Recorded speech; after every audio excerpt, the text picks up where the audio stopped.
Kapag napunta ka sa impyerno, wala na ba talagang exit? Hindi ka na ba talaga makakalabas kailanman? Panoorin mo itong video ito, kapatid, kung gusto mong malaman ang sagot. Sa Bible po, meron po tayong example po sa Luke chapter 16 verses 19 to 31 na kung saan meron pong dalawang tao na nagngangalang Lazaro at yung isa hindi po pinangalanan. Ang sabi po sa Bible, rich man. Si Lazaro po sa kwento, mga kapatid, ay isa pong mahirap na tao o beggar. At base po sa kwento, ang kinakain niya po ay yung mumong nahuhulog sa hapagkainan. At dumating po ang kamatayan. Namatay po si Lazaro at namatay si rich man. At ang nakakalungkot po, kapatid, magkaiba sila ng pinuntahan. Si Lazaro punta sa paraiso at ang rich man naman napunta sa Hades o paghihirap. Mula sa Hades na tanaw ng mayaman, si Lazaro nakasama si Amang Abraham sa paraiso. At ang sabi niya doon sa kwento, paraphrasing, hirap na yung mayaman.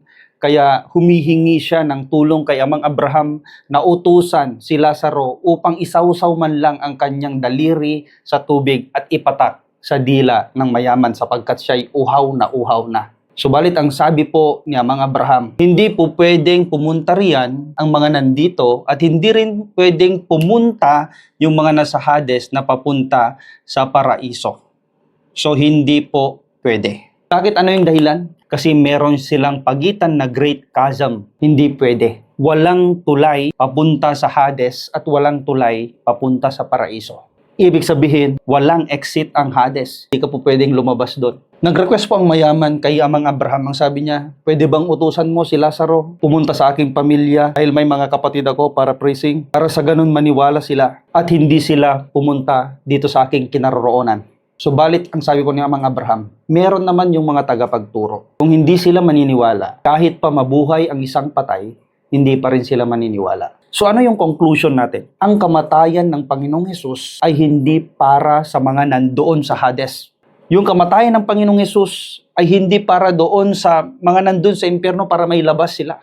Ang kamatayan ng Panginoong Hesus ay para sa mga buhay. Pag wala si Jesus sa buhay mo, bago ka mamatay, dito ka mapupunta. Pero pag meron ng Panginoong Hesus sa buhay mo bago ka mamatay, dito ka mapupunta.